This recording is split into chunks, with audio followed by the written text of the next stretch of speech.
Justice Chandrachud 10 नवंबर को retire हो रहे हैं, मगर रिटायरमेंट से पहले सीजेआई ने कई बड़े फैसले सुना दिए हैं। इसी कड़ी में उन्होंने बस और ट्रक ड्राइवरों के हित को लेकर एक और बड़ा फैसला ले लिया है। सुप्रीम कोर्ट की संविधान पीठ ने 2017 के अपने फैसले को बरकरार रखा, जिसमें लाइट मोटर व्हीकल यानी LMV लाइसेंस धारकों को 7500 किलोग्राम तक के परिवहन वाहनों को चलाने की अनुमति दी गई थी। इस मामले पर सीजेआई की अगुवाई वाली संविधान पीठ ने 21 अगस्त को सुनवाई पूरी करते हुए अपना फैसला सुरक्षित रखा था, जिस पर आज सुप्रीम कोर्ट ने कहा कि क्या लाइट मोटर व्हीकल का ड्राइविंग लाइसेंस रखने वाला व्यक्ति 7500 किलोग्राम तक के बिना सामान वाले ट्रांसपोर्ट वाहन को चलाने के लिए भी योग्य है।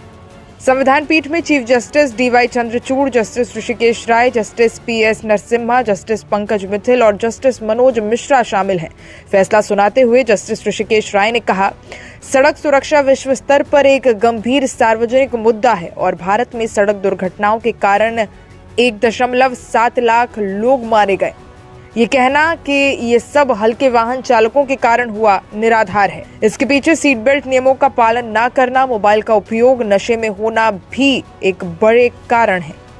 वाहन चलाने के लिए विशेष कौशल की आवश्यकता होती है। सड़क की ढलानों को संभालने के लिए ध्यान देने और ध्यान भटकाने से बचने की आवश्यकता होती है।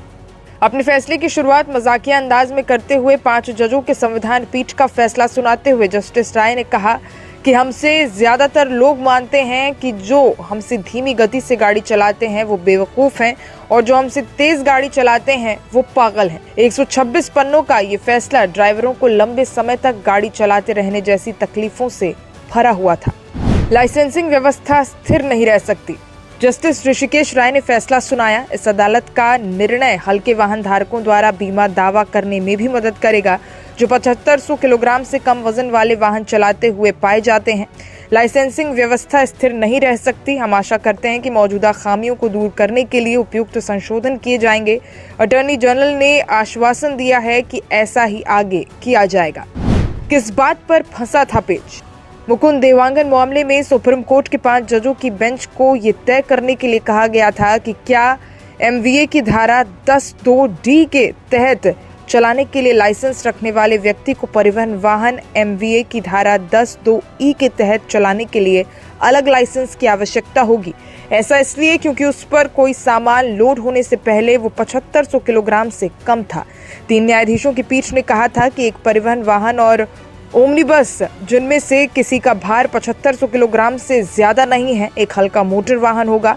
मार्च 2022 में बजाज अलायंस जनरल इंश्योरेंस बनाम रंभा देवी मामले में कई बीमा कंपनियों ने अदालत का दरवाजा खटखटाया, जिसमें कहा गया कि मुकुंद देवांगन ने LMV लाइसेंस धारकों को परिवहन वाहन चलाने की अनुमति देकर गलत किया।